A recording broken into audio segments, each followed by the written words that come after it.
Are you a forward thinker? Then you need an HR and finance platform that thinks like you do. Workday is the AI platform that helps propel your organization, your workforce, and your industry into the future. Workday, moving business forever forward. I had that dream again. My small business needs to hire, but I don't use LinkedIn, and I hire an energy vampire. But also they're a literal vampire. And suddenly my team is spending all their time sharpening wooden stakes and buying bulk silver and rehearsing ancient chants, and then I wake up. Don't let hiring nightmares ruin your dreams. LinkedIn Jobs' new AI assistant takes insights from over 1 billion professionals to create a short list of the best fits for you. Post your job for free at linkedin.com/quality. Start hiring today with LinkedIn. There is no hood like parenthood. Hi, I'm Kanika Gupta. I'm a former CNN journalist, mom of 3, including twins, and host of That's Total Mom Sense, the podcast. Now, if I had $1 every time I heard, gee, you have your hands full. On my show, I interview change makers on their life lessons, legacy, and superpower of intuition, which I call our Mom Sense and Dad Sense. I've had the privilege of working with Mom 2.0, March of Dimes, and the White House, and have had some pretty amazing parents on my show. Hey, what's up? I'm Kelly Rowland. Hi, this is Chelsea Clinton. It's me, Bobby Brown. Can't wait to share my story. That's Total Mom Sense is a production of the Evergreen Podcast Network. Be sure to subscribe wherever you listen to podcasts and on YouTube so you never miss an episode. To join my tribe, visit that'stotalmomsense.com and follow me on Instagram at Kanika Gupta. Now let's dive into today's episode.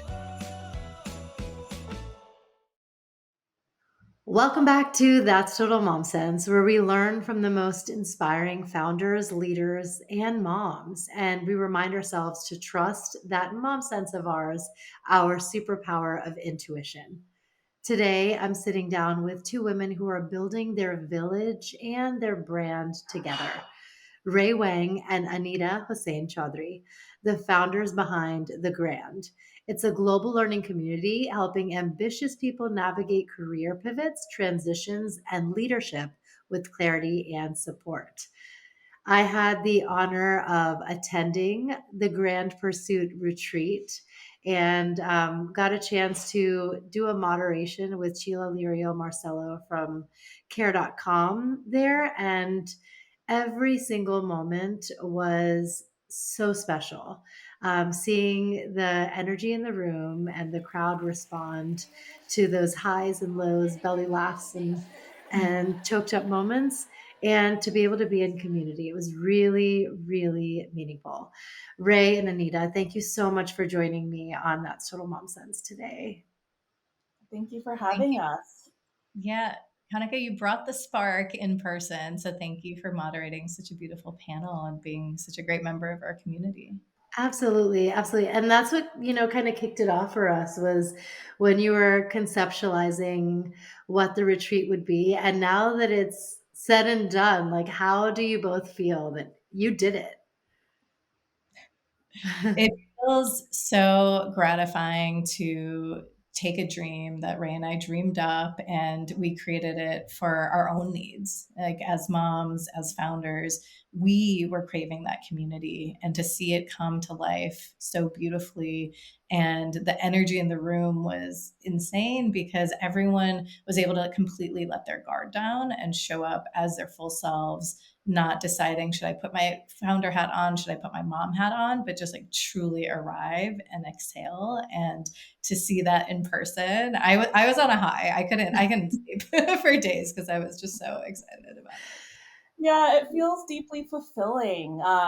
We'll talk a little bit about how we arrived at this concept in our conversation today, but I think ANITA and I had a hunch that this was a big need, and we did a lot of research, talking to our potential customers, but actually seeing it to come to life and then hearing the testimonials and people expressing how transformative it was, how it gave them their sense of identity and purpose and meaning back. Right? Like those are the reasons why we wake up every day and show up at the Grand and do this work. So I think it was so gratifying, fulfilling in that way. Yes. And kudos to building such a close-knit community. I think we all need it, and especially in those times of transition. I want to take it back though. So we set the stage for our audience. Tell us a bit about your upbringing and your interests. I know this, and so I'm excited for them to hear it, and how that shaped how you came to the concept of the grant. So I guess, Ray, let's start with you. Sure. So I've been a community builder my whole life, and I feel very lucky to have grown up in that. I was born in China to an intergenerational community. So I lived with my grandparents. My grandma was a teacher, and my grandpa was an artist. And I feel like both science and art have really shaped me and influenced who I am. It was very intergenerational in that my parents weren't around, but my aunts and uncles were always there too. And then I also grew up in a very transient kind of lifestyle too. I moved to the UK when I was 4, and then I came to the States afterwards. And I moved kind of a dozen times up and down the East Coast. So I think because of that, that always gave me a quest of searching for belonging, right? And asking myself, where do I fit in? Where do I find other people who are navigating this journey of life like me? And I had always been seeking that. Professionally, I think I didn't know that there were jobs in community at the time, but I'd always kind of gathered people throughout my life, and was always really interested in kind of sharing my ideas and kind of starting movements too. And then more recently, I think got really inspired by entrepreneurship and wanted to be able to kind of forge forward and sort of build something of meaning. So I grew up really in the New York City startup community. I was an early employee at General Assembly. That was one of the New York City startups teaching people core skills related to entrepreneurship, business, design, and technology. And I had the pleasure of being their first community manager. So I got to see all of the early startups there, from Twilio to Food 52, from Artsy, go out there and kind of build their visions. And that was really inspiring to me. And that gave me a sense that, like, I think I really want to do this one day and go out and build my vision and start a venture. And then from there, I went into the world of investing. And that's where I met Anita. I joined First Round Capital as CEO of Dorm Room Fund, and I was tasked with building out the greatest ecosystem of entrepreneurial students in the entire country. So I worked with hundreds of students, invested in over 300 companies. We were always the first check in, right? So it was about really honing, like you said, Kanika, that intuition, that conviction, that deep belief that, there's something there. And really being able to kind of dream with founders to shape their vision. So through my time at Dorm Room Fund, really helping these founders grow from very early stage, literally in their dorm room, to pre-seed, to seed, to Series A. That really helped me see the power of community. All of the best conversations were off the record, and it was founders coming together and talking about these big questions, right? Should I drop out of school to continue with my company? What would my parents say if I do that? And how will that affect my relationships with my family? All the way to kind of thinking through, what do my relationships with my teammates look like as I continue to build and scale, and seeing how powerful those small group conversations were. It really inspired me to kind of think about what was next. For me, I had set a milestone that I wanted to start a company by the time I turned 30. So I tried to, start thinking about who I wanted to build with and what that would look like. And I'd really enjoyed getting to know Anita, both as a colleague, but also as a friend and confidant. So for about, I would say, like a year before I turned 30, I would try to convince Anita to start a company with me. And we would go on these walks, and I was like, "Do you want to start a company together?" And she's like, "That's too strong. Back I'm off." so good to get to know you. But one day she said yes, and then I Aw. walked into the First Round office and gave my notice, and that really kind of set us on this adventure. That's incredible. I love that. And Anita, on to you. Tell us about your childhood and how that shaped you into who you are today. Yeah, so very similar to Ray, community has been core to my identity. And I was just reflecting on this the other day. One of the things that my parents did that really brought community to the forefront is they would gather people for dinner, or like friends and families. My mom's love language is food. She's an amazing cook. And my parents are incredible storytellers. And so they would have these dinners, and I realized that there was no kids' table. Like we all just sat together with the adults and heard these incredible stories from my parents, from their colleagues. And that was just such a pivotal moment early on in my life and made me very curious about people, really drawn to hearing stories, but also telling stories and enabling people to share theirs. And then as we got a little older, my parents, we would actually travel around the country performing. And so performing plays, Bengali plays. And that became core to my identity too, because it was a way for us to create this sense of community and belonging, especially when my parents were so far from home. We were able to just build these deep bonds with people around the US who had this feeling of being alone and feeling a little displaced, and I saw that grow over time. And so looking back at my entire career, that was the root of it, is how do I create spaces of belonging and connection? And I was very attuned to when people didn't have it. And so I started, after college, I started a career in finance, and of course, it was predominantly male dominated. There weren't that many women in the fields, and the women who were there were leaving at a higher rate than their counterparts, their male counterparts. And so I dug into this with HR, realized that there was no stickiness, nothing connecting them to one another, them not feeling like they belonged to a bigger mission. And so a couple of colleagues, we started a network for women, and we did lunch and learns, we volunteered together, we built really this connective tissue. And over the next 2 years, that leaver rate went down dramatically. And for me, that was the big aha, because it showed me that community can actually create this outsized business impact. And, it was the first time I really saw that and saw that data. And so I, then went to business school. I loved our class, but noticed that everyone was stuck in what I call real time talk. Like, how was that test? How was that party? But people lived such rich, meaningful lives. And so I wanted to create a platform for them to share that. So I started a storytelling community. It was very small at first. I used to have to beg people to come, but today it's the largest organization on campus at Wharton. And again, it really changed the social fabric about how people show up, and they can talk about their dreams, their hopes, their failures, everything in between, and get to a depth of conversation that they didn't before. And then, after that, I took a leap. I almost moved back to New York, but I decided I've never lived in California. If I don't go now, I'm never going to go. Bought a one-way ticket, packed one suitcase, and showed up. And then found the job at First Round. Again, didn't know VCs had this community component, but I was the head of knowledge there. Such a Silicon Valley title, but Ray knows I loved every second of it. And what it meant is I designed learning experiences for our founders to share knowledge with each other. And what we were talking about before, it's so critical, especially early stage founders, to have that support system where they can be really honest and authentic and really gain that emotional resilience. And so at first, the founders might be performative and not feel safe to really share what was going on. And we changed that. We created guiding principles so that they can share who they are, the limiting beliefs that they have. Are they good enough as founders? And they would always emerge feeling transformed because they had a support system that knew exactly what they were going through, and they felt less alone. And so that work was really meaningful, was able to scale that up.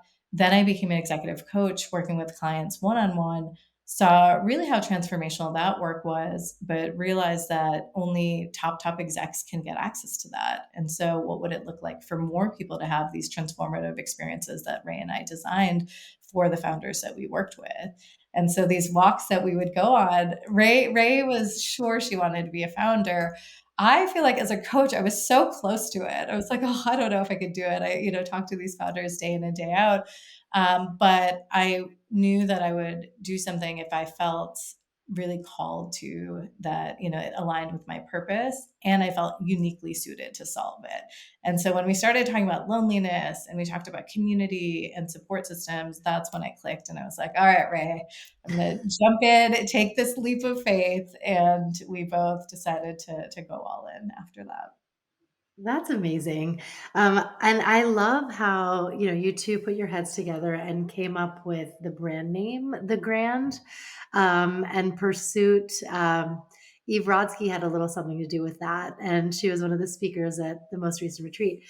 Tell us about how that aha moment for the brand name came to be. Oh my gosh. I'm such a stickler for names. Like, I feel like, something isn't real until you give it a proper name. And I felt that way about the Grand when we first came up with that name. And when we designed this new coaching journey, we we're like, it needs a great name. Our team brainstormed on it internally, I think for weeks. Like, Anita, how many naming brainstorms did we lead? It was, in the dozens, but none of them really felt right. And it kind of was really agonizing and eating away at me. And then I was on my way to go see actually both Eve and Neha, two of our speakers, speak at Zibby's bookstore in LA. And I was like, riding my little scooter over there through Venice and Santa Monica, thinking about this name. And then when I got there, Eve, opened up with a remark about creativity.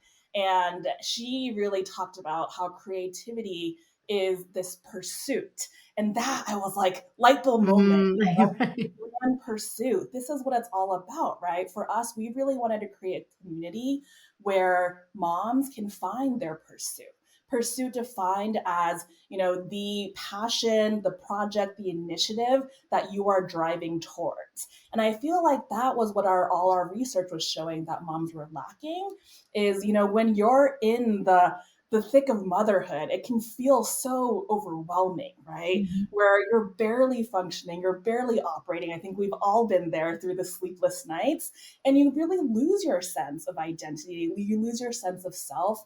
You lose the passions, the projects, the unique qualities that made you feel alive. And I think that's what the Grand Pursuit is all about. It's about helping moms reconnect with that sense of self. And that sense of self might have evolved from who you were before being a mom, and that's totally okay, right? It's about refining that pursuit through either your career or your creative endeavors and reconnecting with that part of ourselves that really is sort of our deep down soul and kind of lets us be alive. Awesome. Yes. And now, if you could break down exactly what the Grand is, because it's community, it's online, it's offline, it's coaching, it's like a myriad of things. So, if you were to distill it and explain it to the audience tuning in, how would you describe it? Yeah, so the Grand is coaching and community when you're going through a big work or life transition, like being a founder, a manager, or a mom. And what we do is we curate groups of 6 to 8 who are on a similar journey alongside an executive coach to guide you through that so that you can emerge with more clarity, confidence, and connection. And we also bring together our community through immersive experiences like our retreats. And ultimately, our hope is that no one has to walk through work or life alone, and everyone can better understand their strengths to reconnect with who they're meant to be. And what I loved about what Ray said and our community is we're not prescriptive that there's just one path you can take. It's really about getting that sense of self, really that journey of self discovery, so that you can figure out what is the right pursuit and that right path for you with regards to your career, motherhood, your joy, your hobbies, etc. And so that's what's really beautiful about the community. So tell us about some of the success stories and those in the smaller groups, and maybe those who shared on more of the public platform. So we have a channel called Celebrations in the Grand Pursuit community, and I have really enjoyed following this channel since the retreat. And I was actually quite surprised by how quickly the celebrations came. So one example is one of our members, Hannah Basil Bryant. She's been a financial advisor for almost 20 years. She's really an expert when it comes to personal finance. And I think she had been feeling kind of this itch, this calling to create something new. but was a little bit, unsure of how to approach it. Maybe had some limiting beliefs there, sort of holding her back. And literally the week after the retreat, she shared an update with the entire community saying, "You guys, I'm all in. I'm doing it. Today I bought my domain name. I set up my Instagram handle. I incorporated my business. I booked a photo shoot. I'm doing it. I'm starting my own financial advisory, consultancy." And that was so amazing to see that she spent 3 days, 2 nights with us. And that really kind of ignited her, right? And lit the spark for her to go and pursue her dreams related to financial equity. Yeah, I love that story because it's so emblematic of this community. So many times when we're left to our own devices, we disqualify ourselves from our dreams. And that was one of the experiences I had in my pilot group, where a woman in the group, she came to us and said, "I found my dream job, but I'm not going to apply." And we looked at her, we're like, "What?" And she said, "One, I don't know if I'm going to get it. I don't think I'm qualified. And then two, if I do get it, I feel like I'm going to burn out. It's going to be too much work, too much travel." And we looked at her and we're like, "Don't disqualify your dreams, go for it, and then you'll figure it out." And she ended up getting that job. She's in it, she's thriving in it. She's able to design it in a way that is really sustainable. And she came back to us and said she credits the grant for that personal and professional success because, again, without that conversation, without the support of her group, she would have never put herself out there and really, applied for that role and taken advantage of that opportunity. So that's just Wow. the beauty of being in community with people who can help you clarify, help you feel more of that self-trust and go for what it is that you want. That's incredible. And so, how do we join the community and apply and the price points? Tell us all of that. You can learn more about the community at pursuit.thegrand.world. Every single year, we open applications where we're really looking for ambitious entrepreneurial mothers. So, if those are words that you would use to describe yourself, we really invite you to apply. What that means for us is, you want to be a present and active mother, but you also want to be building something that is exciting for you, right? So, you could be a venture backed founder, you could be an investor starting your own fund, you could be a content creator starting your own podcast, you could be an author writing your own book. We celebrate a wide range of entrepreneurial pursuits, but ultimately, you want to be in community with other women like you who really understand the challenges of doing both. Our community is about celebrating kind of all of the dimensions that make us who we are and not really limiting folks to just one or the other. That's great. And I am a sucker for frameworks, and I love that you have materials that you use all the time. This is the retreat guidebook that I, wrote in, and I love it. I feel like I'm turning to it often, and I even did the exercise with my husband because yeah, I feel like our values, just so that we level set what both of us are trying to build, and how we can support one another. I think it's so important to have that in your household too. But tell us about the various frameworks you have so that your members get to be introspective and share in community, and then up level from there. Yeah, we really start the journey with self-discovery. I truly don't think that you can create change without deeply, deeply knowing yourself. And so that's why the beginning of the experience is really about building that self-awareness and that clarity of who you are. And then we shift to grounding yourself through boundaries and things that bring you joy. And then the last set of sessions is really looking beyond yourself and thinking about those relationships that you have and the impact you want to create in the world. And so, one of the exercises that we start with to ground everyone is on values. And values are really powerful because values, at the end of the day, are a decision making tool, and it should help you really inform the trade offs that you're making. And the way that we approach this is really looking at a list of words, and we have that in the guidebook, Kanika. Yeah. Really identifying the ones that speak to you and just pulling those out. And then you're going to group them based on the patterns that you see. And so if it's all about relationships, connection, belonging, you would group those words together. And then you would put a action verb behind it so that when you're deciding, if this is meaningful for me, you can actually decide because it's action oriented. And so like making meaningful relationships, that's a top value. And if you're doing everything that is very solo and individualistic, you'll remind yourself to actually take an action to live that value. The other thing that I love about this exercise is the values hierarchy. And oftentimes we think about our values as equal. And what we encourage at the Grand is really think about how you would prioritize them. And we actually have a trash can. Like, what are the values that aren't serving you? And what do you want to put in the trash can? And for me, when I did this exercise, there was a value around recognition for the sake of recognition. Like that's not serving me, like comparing myself to other people and feeling like, oh, I'm not good enough if I'm not getting as much recognition. That was not serving me. And so I put that in the trash can and really connected with my number one value, which is making meaningful relationships. And if I'm in alignment with that, then everything else will come alongside it. That's beautiful. I loved it too. And are there any other exercises that we could take our audience through now?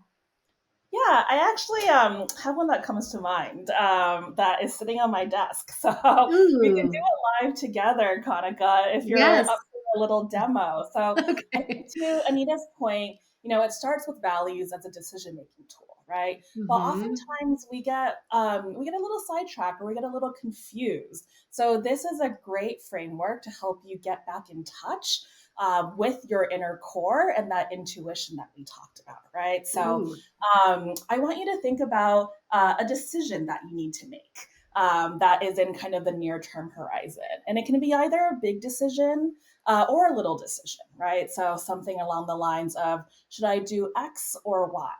Should I go to this work event or spend time with my kids? Should I should I fundraise or should I not? Should I apply for this new job or should I not? So think about that decision and make it a binary choice in your mind right now. Okay. And if you want to share the question, you're welcome to, or you can just, keep it private for now too. No, I'm an open book. I'll share it. And I mean, my, cohort is going to hear about it anyway. Yes, I'm happy to share.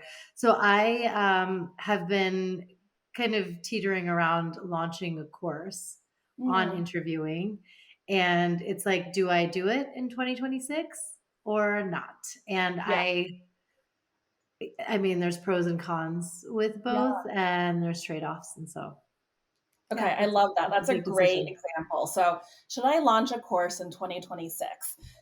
We're going to assign, let's say heads is yes, and then tails is no.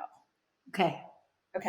And I'm going to take you through a really simple exercise that we call the coin flip. All right. So I've got this special coin, which I'll show you in a second, but I'm going to flip it for you. Whoop. Okay. Now, I'm going to reveal the answer in just a second. And what I want you to share with us all is the first feeling or emotion that you have when you see the answer. Okay. And just say it out loud, just whatever you think. Okay. So the answer is tails, no. Oh, fuck. Yeah. Right. So if your answer is awesome, you know what you want because you want to launch the course in 2026. So in the span of 30 seconds, we just helped you answer that question.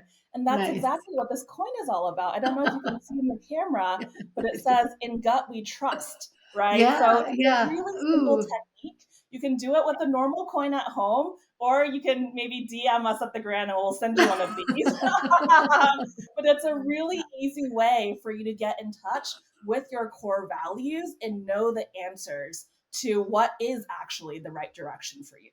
Yes. Oh my gosh, that totally lands. And I mean, it's what Mom Sense is about too. I Yeah. feel like if we didn't listen to that inner voice of ours, we would always be living in regret, you know? Yes. So yeah, that was very telling. I gotta get on Kajabi.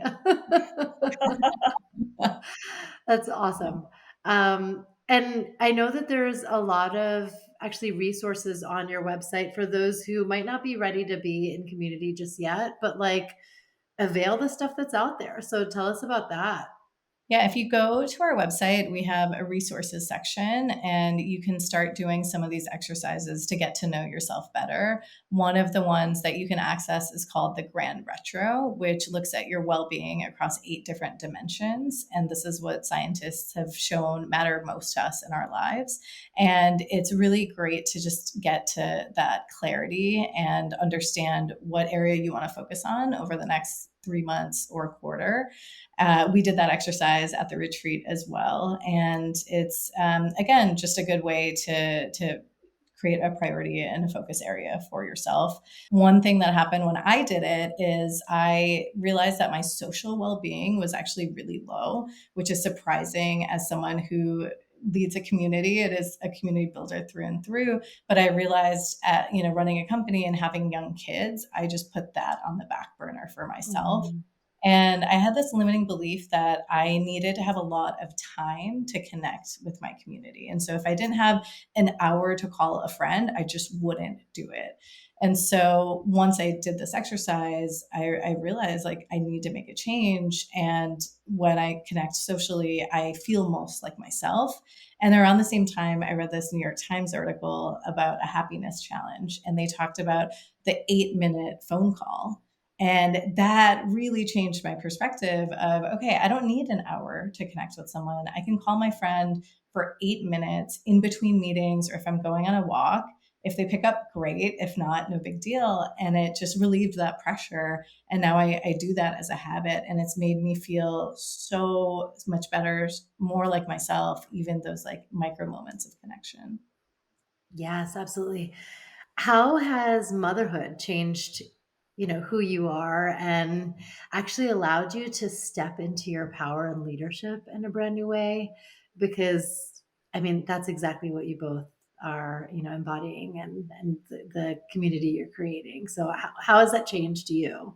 Yeah, for me, it's really made me more courageous, more honest, and more aligned with who I am.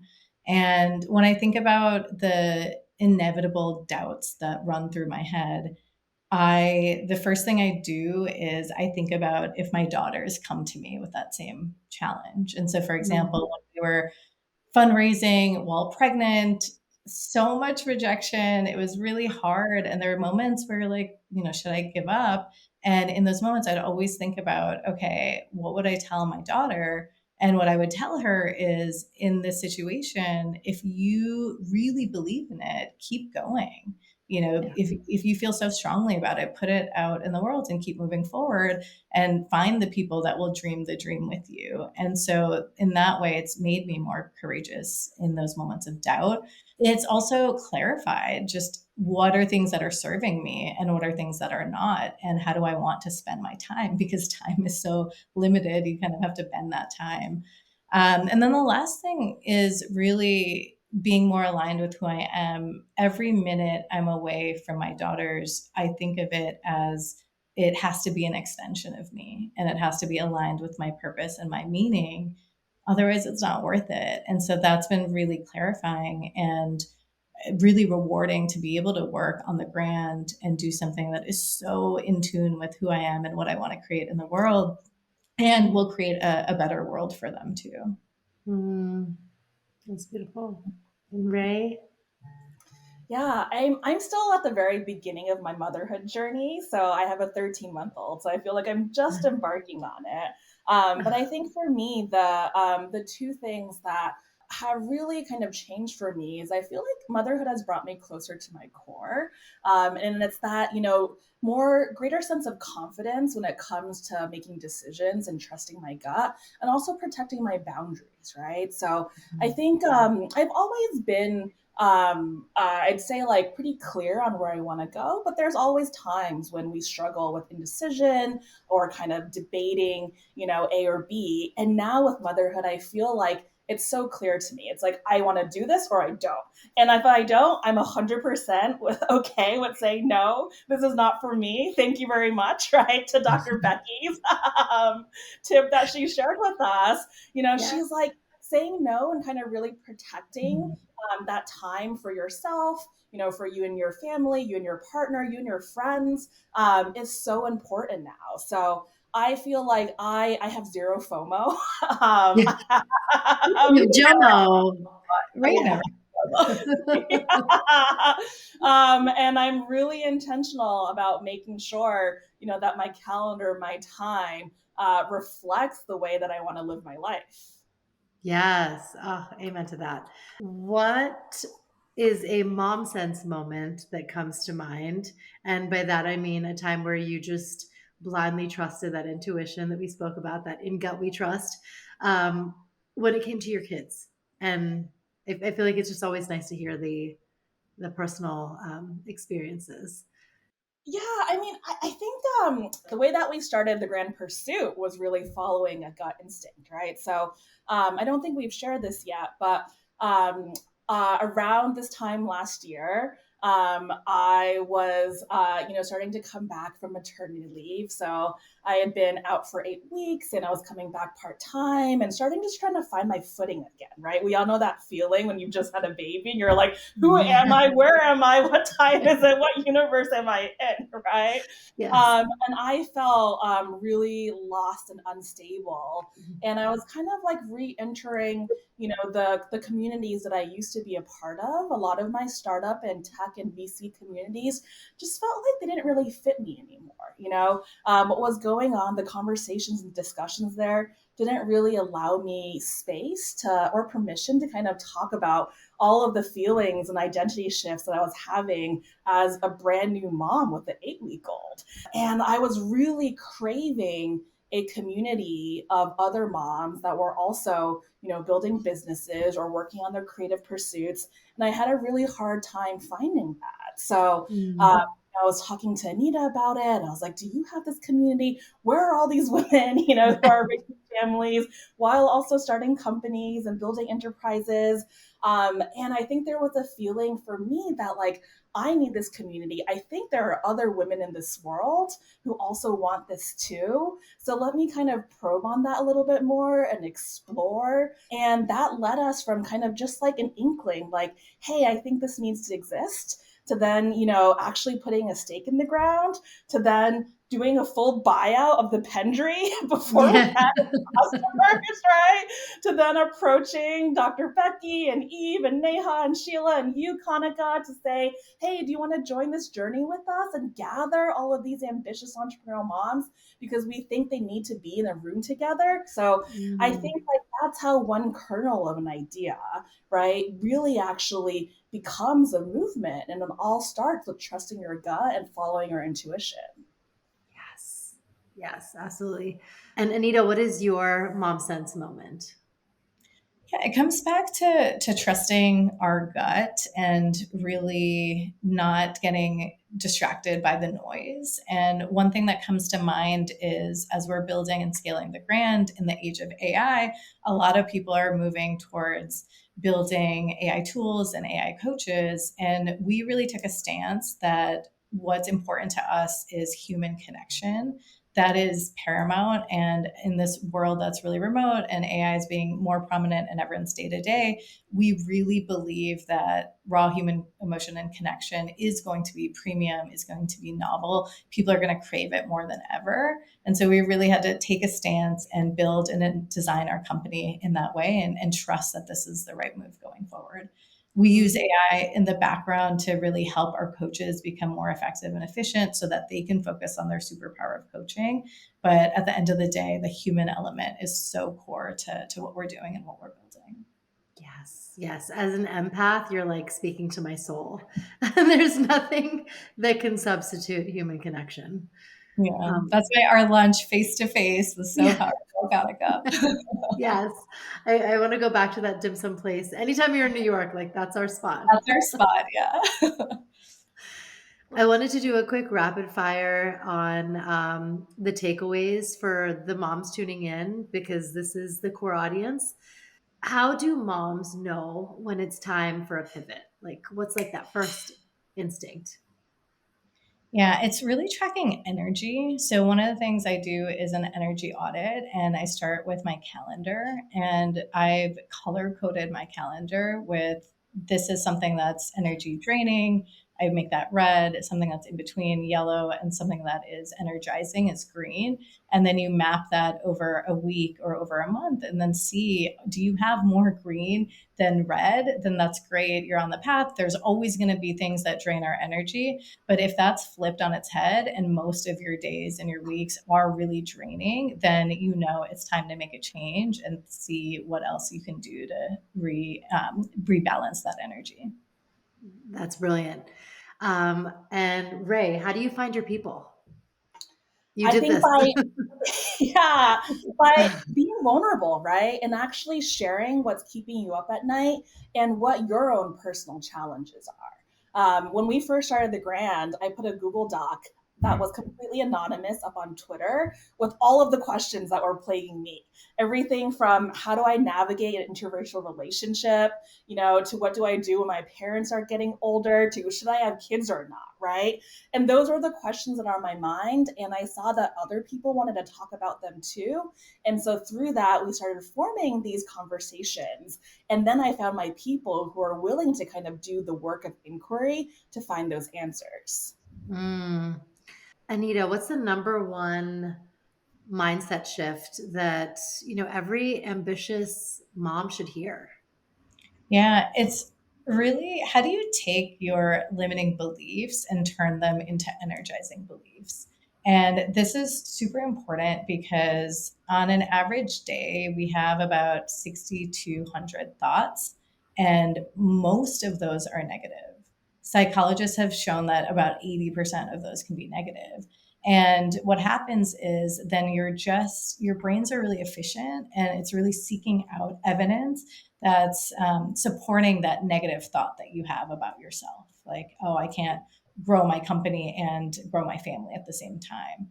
So if you shift your mindset and make that into a positive and an energizing belief that actually I have new gifts now that I am a mom that makes me a better leader, then your brain is actually going to find moments that support that belief. And then you rewire the neural pathways in your brain to actually make that a positive mindset. And so that's my number one recommendation for moms.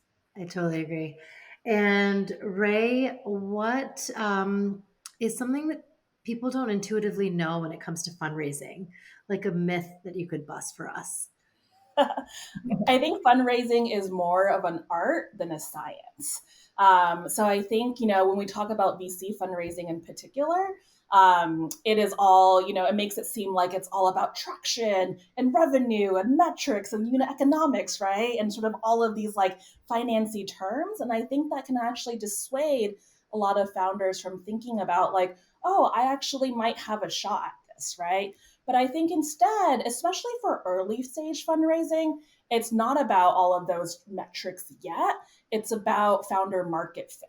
And it's about you and your own personal narrative and why, like Anita said earlier, you are uniquely positioned to solve this problem in the world. So I think for any early stage founder moms out there who are thinking about, fundraising and putting together their pitch deck, I would really start with that narrative and think about what makes you uniquely you, what is your zone of genius, and why are you the person to go out there and solve this problem because other people aren't as equipped to do that, right? If you can really Yes. hone that narrative and make people believe in you, then you will be able to get the capital to go out there and start your business.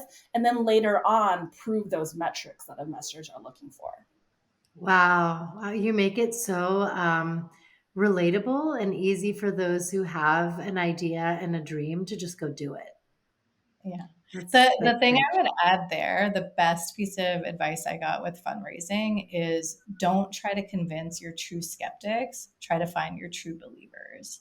Too often we spend time like trying to convince people who are not worth the time to convince. And so that was really Right. helpful for us. I love that. And for the mom who's tuning in her minivan, or she's on her lunch break, or she's crying on the bathroom floor right now, what is one thing she can do to move herself forward?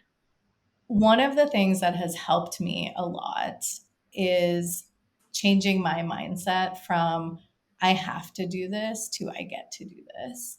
And easier said than done when your kids are screaming and you're just like everything is, feels like too much.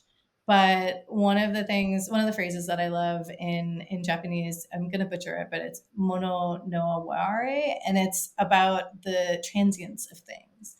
And what I realize is every moment is fleeting and there's no other moment exactly like it. And again, easier said than done. But when, in the middle of the night, I was rocking my baby girl to sleep and it was hard, I realized she's not going to be that small anymore. And now with a 4.5-year-old and a 2.5-year-old, they're so grown. And it makes me just have this great perspective of really cherishing each moment, even the hard ones, because there's never going to be another moment exactly like that. That's beautiful. If you could tell us again where to find you, and I feel like it goes on both sides, those who want to be part of the community as members, and even those who are executive coaches who feel like I want to be in on this too, and what that investment looks like. Yeah, follow us on Instagram at thegrand.world. We do a lot of storytelling on our account, sharing wisdom from other women and mothers who are building businesses while also raising families. If you want to apply to either join the community or be a coach, the website is pursuit.thegrand.world. Kanika will do a special community pre-sale before we open up applications to the public. So I'll make sure to give you a special referral code for that for the entire That's Total Mom Sense community. And we have membership tiers to make it, more accessible to everyone. So there's an option if you just want to join the online experience and participate in group coaching. That's around the $2,000 price point. And then there's an option all the way on the other end, which is, kind of the digital coaching plus the all-inclusive retreat, which is a really premium, like inclusive, immersive experience. And that's around the $5,000 price point. That's excellent. And I feel like these investments in ourselves are so necessary. We always put ourselves last, especially moms. And so this kind of drives the needle forward. And you have that many accountability partners holding you to it. So, yeah, absolutely. Like this is a group that does not invest in themselves. And so when we bring this group together, we really want them to feel cared for, feel really connected, and get that clarity that they're seeking. Yes, great. Well, thank you both for joining us on That's Total Mom Sense today. It was so nice to hear your personal takes and how the Grand came to be. And as I said, you're building a movement, you're building a community, you're building that village that we all need to survive. And, kudos to you for doing it. We're so grateful. Amazing. Thank you, Kanika. Thank you for building this with us. Yes. And sharing such beautiful, important stories. Thank you. Thanks for listening to this episode of That's Total Mom Sense. You can listen to the audio version wherever you get your podcasts. Just search for That's Total Mom Sense. You can learn more about my guests by logging on to www.thatstotalmomsense.com. Be sure to follow me on Instagram, where I'm most active on social media. My handle is @KanikaChadha-Gupta. And if you have ideas for show topics or guests you can't wait to have on the show, write to me at thatstotalmomsense@gmail.com. And lastly, please rate, review, and subscribe to That's Total Mom Sense if you haven't already. Thanks for being in my tribe. Well, the holidays have come and gone once again, but if you've forgotten to get that special someone in your life a gift, well, Mint Mobile is extending their holiday offer of half off unlimited wireless. So here's the idea. You get it now, you call it an early present for next year. What do you have to lose? Give it a try at mintmobile.com/switch. Limited time 50% off regular price for new customers. Upfront payment required. $45 for 3 months, $90 for 6 months, or $180 for 12-month plan. Taxes and fees extra. Speeds may slow after 50 gigabytes per month when network is busy. See terms.